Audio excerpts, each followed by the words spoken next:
On passe maintenant au Togo. Notre dernier sujet, nous allons parler de la décentralisation. Les maires opposants s'en sortent-ils bien? On sait qu'avec la décentralisation, les élections municipales, un certain nombre de communes sont désormais aux mains de maires issus de l'opposition. C'est le cas, par exemple, de la commune du Golfe 2, qui est dirigée par un opposant très connu. Golfe 4 également. Plusieurs autres communes le sont. Quelle est la situation dans ces communes, Credo Tété, quand on fait déjà j'allais dire, avant de venir peut-être au maire de l'opposition, mais quand on fait un bilan, plus d'une année après l'enclenchement du processus de décentralisation, les communes ont été confiées à des élus locaux. Est-ce que quelque chose a changé dans les faits? Non, je dirais beaucoup de choses ont changé. Il faut féliciter et en plus encourager nos élus locaux parce que c'est une expérience qu'ils sont en train de vivre. Et là, tout le monde s'y emploie pour non seulement faire perdurer le jeu démocratique, mais ils ont tous, les élus locaux ont conscience qu'ils doivent travailler pour développer leur commune. Et là, vous verrez également, c'est vrai, quand je vois le dynamisme du maire du Golfe 2 avec son premier adjoint, et quand je vais du côté de M. Jean-Pierre Fabre, je crois que c'est le Golfe 4, donc là, et avec ce besoin d'apprendre pour améliorer, pour rendre heureux les habitants de leur commune, donc je dis, mais c'est un exercice assez exaltant, et c'est l'apprentissage même de la démocratie, parce qu'il faut partir de la base. Donc, c'est là où ils doivent faire leur preuve. Et je dis, ces maires en griffe opposants essaient de jouer leur partition, mais qui ne s'attendent pas à ce qu'on leur déroule les tapis. Donc, c'est la gouvernance, être élu local, être maire d'une commune. Donc, c'est la gouvernance à la base, c'est la gouvernance locale. Donc, vous devez transformer, disons, le vécu quotidien de vos administrés, en griffe de vos habitants. Vous devez montrer vos preuves. Et en jouant bien leur partition, demain, ils peuvent gravir des échelons. Et c'est ce que nous allons souhaiter à Pasteur Edo Komi, qui fait partie de ce cercle de maires opposants. Pasteur Edo, si vous devez faire aujourd'hui un bilan de plus d'un an d'exercice, est-ce que vous diriez que la décentralisation est bénéfique pour les populations? Bien avant, je voudrais saluer tous les 1527 élus locaux, donc sur toute l'étendue du territoire. Je crois que le 30 juin 2019, justement, nous avons été élus. Et c'est un aspect très important du processus démocratique. Enfin, je parle du processus démocratique. Nous sommes dans un processus, mais si, bon, bien en mal, ça chagrine, ça dandine. On pourra dire que on est quand même entré dans un processus. On voit quand même, à certains niveaux, certains principes démocratiques respectés, du moins pour le moment. Bon, donc, ça n'a pas été un an. Il faut reconnaître quand même que nous étions dans une phase d'expérimentation, d'apprentissage, parce que, vous savez, toutes les communes, il y a des nouvelles communes, il y a des anciennes communes, il y a des nouvelles communes, et des problèmes sont tellement nombreux du point de vue, d'abord, infrastructure, d'abord pour parler, même pour abriter les sièges, enfin, les sièges, les chefs-lieux de ces communes, c'est tout un tas de difficultés. Il faut avoir des locaux, il faut avoir des bureaux, il faut avoir des moyens de déplacement des maires et autres. Bon, donc tout ça là, c'est des problèmes auxquels nous étions confrontés jusqu'à le passé. Tout récemment, où il y a quand même eu des affectations de véhicules à toutes les communes. Ben, ça aussi, c'était un ouf. Au moins pour faire déplacer les maires. Bon, il faut aussi les conditions de vie des maires et même des élus locaux. Donc tout ça là, je crois quand même que dans un sursaut, c'est ça, dans un sursaut d'orgueil du gouvernement, c'est ça, dans un sursaut d'orgueil, il y a eu quand même, il y a eu la nécessité de pouvoir accompagner ces élus locaux, mais c'est dire que la route est encore longue à faire. Mais ce qui est important, et il faut le saluer, il faut le marteler, c'est le rapprochement de l'administration des administrés. Ça, Samuel, je vous assure que c'est une valeur ajoutée au vécu des citoyens, ça, des compatriotes. Parce qu'aujourd'hui, vous voulez légaliser, juste prenez légalisation, vous légalisez vos pièces, la commune est juste à côté de vous. La mairie est juste à côté de vous. C'est vrai que ça, on ne le sent pas beaucoup en ville, parce que tout est rapproché, mais quand on va dans... Oui, et c'est l'aspect. Parce que j'ai eu toujours... Les gens ont critiqué, on dit la décentralisation, c'est vraiment, ça n'a même pas décollé. Mais je suis heureux de dire sur ce plateau, juste cet aspect-là. Parce que moi, je suis de Vaughan, par exemple, quand il fallait légaliser quelque chose, il faut que je quitte chez moi, à Chancy, donc à Ménian, pour aller à Vaughanville. 15 km. Aller-retour, ça fait 30 km. Et quand vous y allez, le président de délégation, bien le maire n'est pas là. Vous déposez votre dossier. On vous dit, il faut repasser le 48 heures, 24 48 heures après. Vous retournez chez vous et vous revenez si le maire n'est pas là. On n'a pas signé. Vous faites quoi? Vous retournez encore, ça fait combien de temps? Et les pertes de temps, les pertes d'argent, tout cela, aujourd'hui, on n'en a pas besoin. Il n'y en a plus. Vous venez à la commune Golfe 2, vous êtes sur place, c'est on vous fait attendre quelques minutes et vous avez votre légalisation. S'il n'y a pas de problème avec votre pièce. Vous voulez le mariage? Ça se fait aujourd'hui dans toutes les communes, un peu partout. Il y a des pièces très importantes dont vous avez besoin. Vous préparez un dossier pour un concours. Vous pouvez aller même prendre immédiatement et aller déposer. J'avoue quand même que cet aspect, c'est très important. Il faut quand même qu'on relève cet aspect du bonheur de la décentralisation. Maintenant, développer en termes d'infrastructures, d'écoles, de santé, de centres de santé, de WC publics et autres, de routes. Ça, c'est des investissements. C'est des investissements qu'il faut faire à long terme. Et je crois quand même qu'avec la détermination de tous les maires et de tous les élus locaux, on pourra parvenir. On aurait pu, il y a 5 ans, on aurait pu amorcer la décentralisation. Ça aurait quand même fait apporter une valeur ajoutée à nos populations. Je disais qu'il y a plusieurs communes qui sont passées aux mains d'opposants. Ces opposants, on les a vus très critiques vis-à-vis de la gouvernance au sommet de l'État, en tout cas à tous les niveaux. Est-ce que depuis un an, vous avez l'impression qu'ils font un miracle? Non, mais je ne crois pas.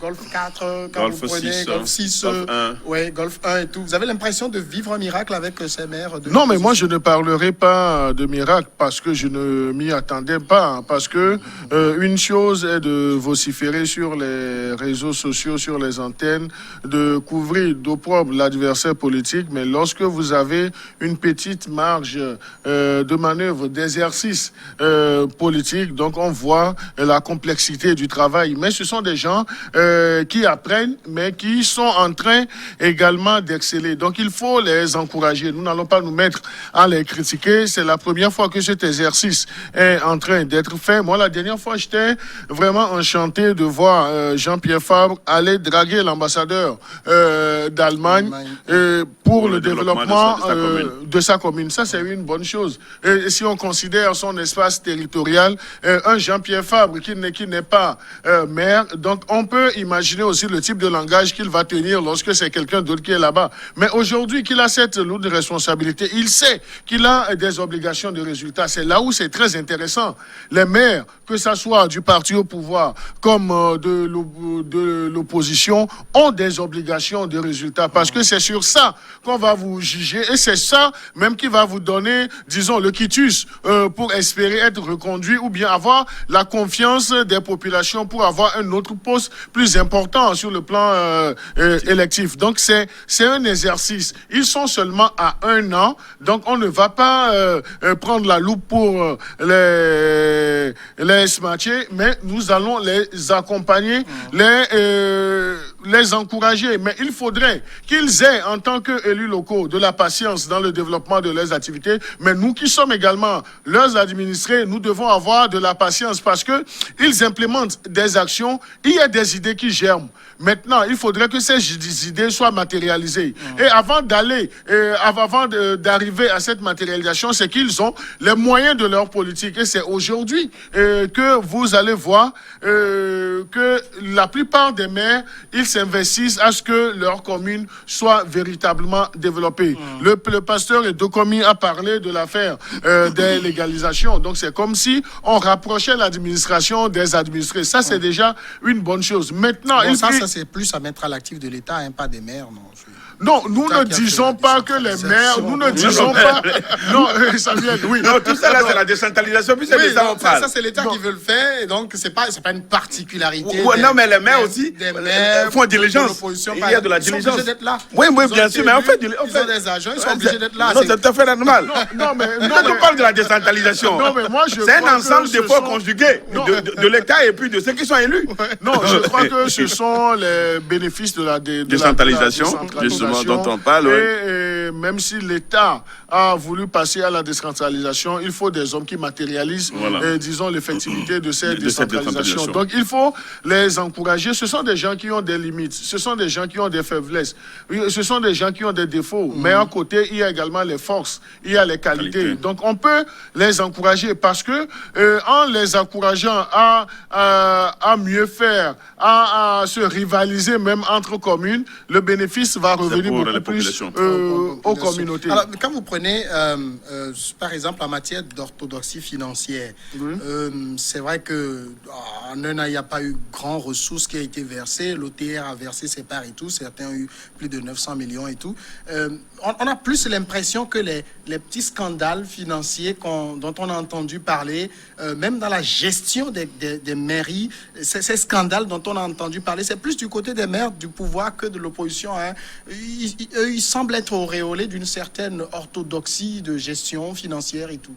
Non, mais moi, je dirais l'avantage de quelques élus communaux qui se retrouvent du côté du pouvoir, c'est que ils ont très tôt appris, disons, la gestion de la cité parce que ce sont des partis qui sont mieux organisés. Vous voyez, lorsque vous passez le clair de votre temps à critiquer et on vous donne assez de marge de manœuvre d'exercer, vous allez tâtonner. Mais cela ne voudrait pas dire que ils ne sont pas en train d'exceller. Vous savez, il y a une assertion qui dit que l'adulte apprend en faisant. Et aujourd'hui, on peut dire en tant qu'adulte, même s'ils n'ont jamais eu de marge de responsabilité que être gourou de leur parti politique, aujourd'hui, ils savent que ils ont ce devoir de rendre compte de la gestion de leur commune. Même s'ils ne le font pas instantanément, dans 5 ans, donc ils devront rendre compte. Et là, également, il va y arriver une période où les mairies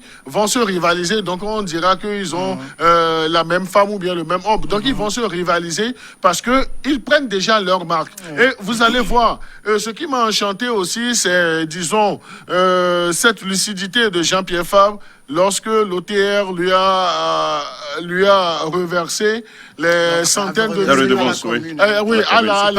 à la commune. Non, comme c'est lui qui est à la tête. Comme c'est lui, ce n'est pas dans la poche de M. Jean-Pierre Fabre, mais c'est la commune. Donc vous avez vu, il y a un acte que M. le maire a posé, c'est qu'il a rendu compte, il a communiqué. Donc ça, c'est déjà une bonne chose. Ça fait partie, matière de transparence. En matière de transparence, ça fait partie de l'apprentissage. Et ils ont appris. Et ils savent même que s'ils ne rendaient pas compte, c'est peut-être le compte qui va aller vers eux. Pasteur Edo, vous êtes ce qu'on peut qualifier de maire opposant.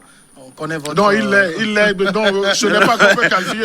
C'est un maire opposant avec son mouvement et puis on voit tout. Mais cela ne l'empêche pas de travailler. C'est un maire opposant. Donc, il ne peut pas fuir cette étiquette. C'est un maire opposant. Non, mais est-ce que c'est ton problème est où dans tout ça? Est-ce que c'est lui qui pose la question. Vous m'aviez posé des questions. Est-ce que vous avez l'impression que, en tout cas, votre arrière-plan d'opposant est aujourd'hui une pression supplémentaire pour vous pour être plus excellent? Bon, vous savez, quand on est élu, c'est vrai quand même, quand on est élu sur une étiquette politique, mais quand on rentre dans le conseil municipal, on ne fait pas prévaloir trop son étiquette au sein du conseil. Il peut y avoir des actions qu'on peut mener en dehors de la municipalité. Là, on se retrouve, on se met dans la peau de son parti politique, de son étiquette politique. Maintenant, vous savez, c'est un conglomérat de partis politiques qui se retrouvent au conseil municipal. Et là, le débat est houleux. Hein, c'est l'Assemblée nationale, comment on l'appelle, comment je veux dire, non, c'est miniature. En miniature, hein, le conseil municipal. C'est le Parlement en miniature. C'est le Parlement en miniature. Mais délocalisé. Bien sûr, mais à la base, délocalisé à la base, oui. Et qui est très intéressant par rapport à des sujets, par rapport à des débats qui sont houleux. Mais finalement, bon, si on n'est pas d'accord, on soumet le projet au vote et il y a une délibération. Bon, donc, ou bien on arrive au consensus. Bon, donc, c'est très... Mais ce n'est pas facile parce que les tendances politiques étant toujours diverses, donc, il y a toujours des positions, il y a des positions contraires. Mais ça aussi, ça fait partie, ça anime la vie politique, le débat politique, et c'est très intéressant dans une commune. Donc, j'avoue quand même que... ce n'est pas aussi facile, hein. Vous savez, l'histoire politique de ce pays est tellement orientée vers une seule direction, et c'est un parti qui dirige maintenant, et la décentralisation leur a forcé la main de céder un pan de leur pouvoir aux élus locaux, qui soient de partis politiques, de leur parti ou bien de l'opposition.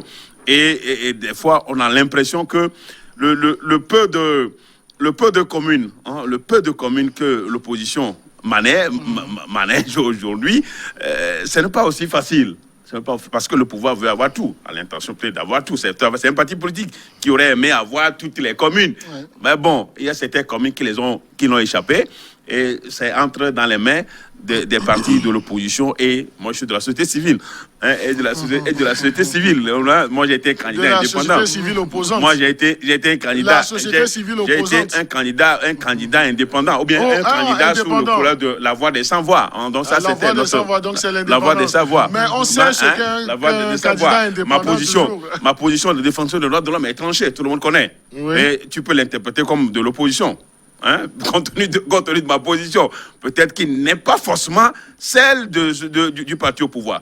Bon, donc aujourd'hui, le travail, on peut dire qu'entre nous, on se comprend. Parce qu'il faut que nous nous comprenions, nous arrivions à nous comprendre, à nous connaître d'abord, à connaître les uns et les autres, le tempérament des uns et des autres, et pour travailler ensemble. Nous sommes appelés à transformer le vécu quotidien de nos habitants, de nos populations, de nos administrés.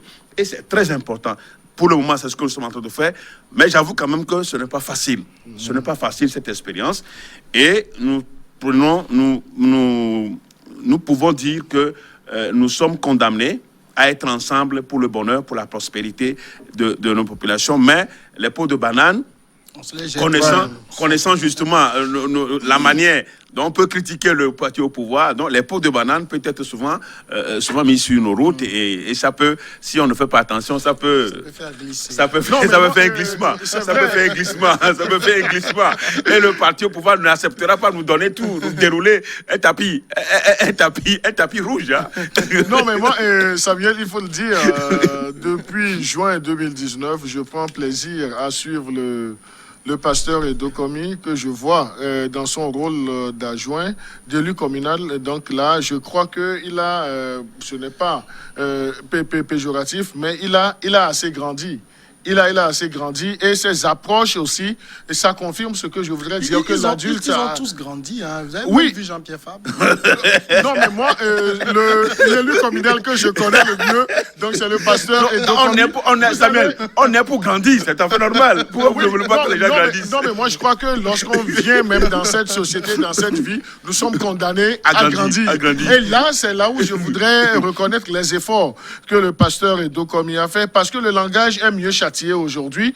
Il y a, avant le mois de juin 2019, ce sujet sur ce plateau, donc on verra l'éthique de pasteur, mais depuis un certain, même quand ça concerne la dimension sous-régionale, internationale, donc il prend assez de marge de manœuvre. Donc c'est dire que la chose n'est pas seulement juteuse, mais c'est bien, ça participe à la transformation de l'humain, et la transformation, on sent ça, pas physiquement sur le pasteur Edokomi, mais dans ses prises de position, dans son argumentaire, beaucoup de choses ont évolué. Il faut le féliciter et puis lui dire de maintenir. Donc on ne lui dit pas de défendre un camp contre un autre, mais de mettre l'humain au centre du développement. Il le fait bien. Et n'eût été ce poste d'élu communal, donc on ne sait pas ce qu'il allait devenir. Alors peut-être finalement que ce soit vous, en tout cas tous les maires, tous les élus, ceux qui ont la responsabilité, qui sont de l'opposition, c'est peut-être face aux responsabilités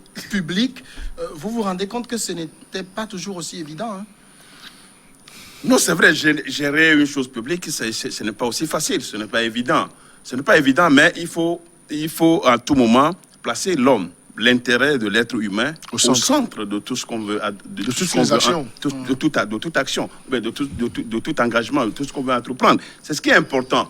Pour nos critiques, souvent, c'est qu'on a l'impression que au niveau de la gouvernance, par rapport à la misère, par rapport à la situation, à certaines situations, par exemple, de défendre du respect des droits de l'homme, on a l'impression qu'on bafoue ces genres d'approches. Et quand c'est comme ça, on ne peut que critiquer. Bon, de toutes les façons, ce qui est intéressant aujourd'hui, même si nous n'avons pas été élus conseiller municipal ou bien maire, je ne pense pas que notre position, notre approche est souvent celle qui concerne l'homme au centre de tout engagement. C'est ça, c'est ce que nous avons toujours critiqué. Parce que partout, sur tous les terrains, partout où nous sommes sollicités, où le mouvement matériel s'y rend, pour nous, c'est de faire justice à l'homme. Pour nous, c'est de faire le droit à l'homme. Pour nous, c'est de mettre l'homme, c'est de chercher l'intérêt de l'homme. C'est ce qui nous intéresse plus. Donc, à la mairie, à la mairie Golfe 2 ou bien à la commune Golfe 2, c'est le même engouement que nous avons. Et nous sommes restés égaux à nous-mêmes pour dire les choses telles qu'elles sont. Peut-être dans une approche aussi peut-être plus diplomatique. Non, pas diplomatique. Plus pragmatique. Peut-être plus pragmatique par rapport aux populations que nous sommes appelés à gérer, parce qu'ils peuvent être d'obédience politique diverses. Parce que là, on est obligé. Je ne peux pas seulement rendre service à des gens qui se regardent dans la même direction que moi. Ce n'est pas ça. Mais les populations dans leur ensemble, dans leur diversité, que ce soit d'un parti politique, d'un autre, ce n'est pas ce qui nous intéresse, c'est de servir leur cause. Et quand on sait la cause de l'être humain, on ne peut plus trop privilégier ceux qui sont je ne peux pas privilégier ceux qui sont les miens. Peut-être quand nous avons notre activité au nom du mouvement matériel à mener, on le mènera. Mais ici, c'est pour le bien-être des populations qui sont d'obédience politique diverse. Et nous sommes obligés de les servir. Je crois que c'est ce qui se fait. Mais j'avoue quand même que c'est une expérience. Un an après, il faut reconnaître quand même que nous avons des difficultés. Et le ministre de tutelle, c'est vrai quand même dans ses approches, on sent une certaine autorité par rapport au maire, et je crois par rapport à certains reproches qu'on lui a fait, que ce soit directement ou que ce soit par téléphone par rapport à certaines sorties. Je crois que il s'est vraiment assagi. Il s'est assagi. Bon, on ne le dirait pas, mais je crois qu'il a pris du recul pour nous dire exactement que nous sommes des élus et que lui, en tant que gouvernement, membre du gouvernement, c'est de mettre des moyens à nos dispositions et de veiller que ces moyens puissent aller dans l'intérêt, dans l'investissement des besoins auxquels les populations sont confrontées. En tout cas, avec ce qu'on voit actuellement, la décentralisation qui met quand même des acteurs de différents horizons en contact avec la gestion des affaires publiques, c'est quelque chose qu'il faut encourager, peut-être pour les prochaines années, que chacun puisse aller se frotter à la réalité de la gestion publique. Oui, non, mais moi je crois que c'est une belle expérience. C'est une belle expérience qu'il faut encourager. Vous allez, disons, dans 5 ans, vous allez voir tout l'engouement qu'il y aura pour les locales, pour les communales. Beaucoup de personnes vont vouloir y aller parce que les gens ne vendaient pas cher la peau de nos élus communaux.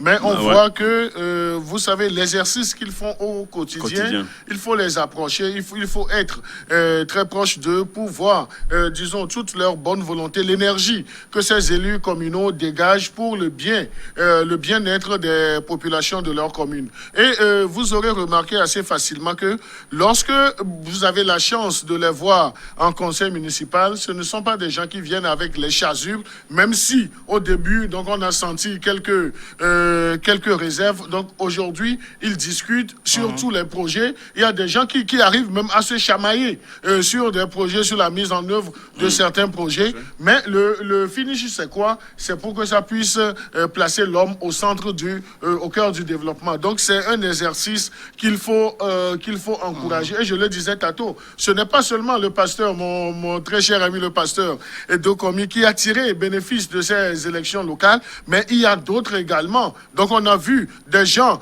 qui n'ont pas prospéré sur le plan politique, mais aujourd'hui, au haut sommet, mais aujourd'hui, qui sont devenus des élus communaux, qui ont, disons, eu cette humilité d'apprendre, l'apprentissage. Même il n'y a pas d'heure, il n'y a pas d'année pour apprendre. On peut apprendre tout en pratiquant, et c'est ce qui est fait aujourd'hui. Quand vous allez poser la question, ou bien quand nous étions à la pause, on a posé la question au pasteur Edo Komi, mais il s'est vraiment ouvert. Donc il a donné des réponses assez convaincantes et des réponses assez humbles, parce qu'il sait que c'est son premier exercice et qu'il doit apprendre. Mais il doit, tout en apprenant, exceller aussi dans sa mission, parce qu'il a un plan de carrière politique.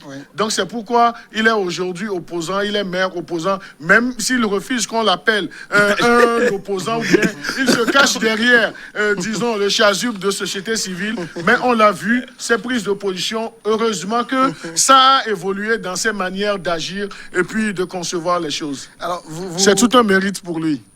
Vous pensez, en tout cas dans la gestion, aujourd'hui, que vous avez la main libre? Non, mais la main libre, je crois qu'il faut se donner la main. C'est à nous-mêmes de nous donner la main. C'est à nous de prendre la main. Personne, vous savez, c'est un milieu politique qui n'est pas aussi un easy grant. Ça y est, ce n'est pas donné. Ce n'est pas aussi aisé. On ne donne pas ça comme ça. Ce n'est pas sur un plateau d'or qu'on vous donne. C'est à vous-même de trouver la voie. Il faut chercher la voie. De vous battre, oui. De nous battre. Là où on est en train de vous coincer, vous foncez. Quand la personne voit que vous foncez aussi, elle va céder. C'est ça. Bon, les moyens, on ne dira pas qu'on est lié, mais je crois que le pouvoir, le gouvernement aussi est très réservé. Mais c'est maintenant que nous sommes en train de donner, de lâcher. Alors, il faut aussi quand même le faire avec un peu de réserve. On ne sachant pas ce que ça va donner. Donc, nous avons compris, on comprend ça. Et c'est à nous-mêmes aussi de vouloir avancer. Et je crois qu'on ne dira pas qu'on nous a coincés, on nous coince. C'est vrai que nous avons été élus avec quelques mois avec cette affaire de coronavirus, où il n'y avait pas le budget carrément, une grande partie, ce qui pouvait être fait, c'est seulement le fonctionnement, il n'y avait pas d'investissement. Je crois que c'est vers la fin maintenant qu'il y a eu un peu de moyens, où le ministre dit clairement qu'il faut investir. Il faut investir dans le bien-être des populations par rapport à au niveau des fonds de fonds d'appui aux collectivités territoriales. Donc, j'estime quand même que c'est à nous de pouvoir impulser une marque. La marque que nous voulons impulser à nos communes, je crois que c'est en fonction de ça que le gouvernement va dire, mais ces gens-là, il faut quand même le céder la main. Bon, donc, parce que nous serons là le 30 juin 2019, on n'était pas aussi... On allait à ces élections avec beaucoup de doutes. Est-ce que c'est réellement quelque chose qui va marcher? Bon, donc c'était là, c'est dans cet esprit-là qu'on est allé. Et heureusement que non, mais que c'est bénéfique pour vous. Heureusement que c'est bénéfique. Merci, bénéfique pour les populations. Merci. Ce n'est pas parce que je ne suis pas à l'aise, mais le bénéfice c'est pour les populations. Non, ce qui est important, c'est pour les populations. Nous travaillons pour les populations.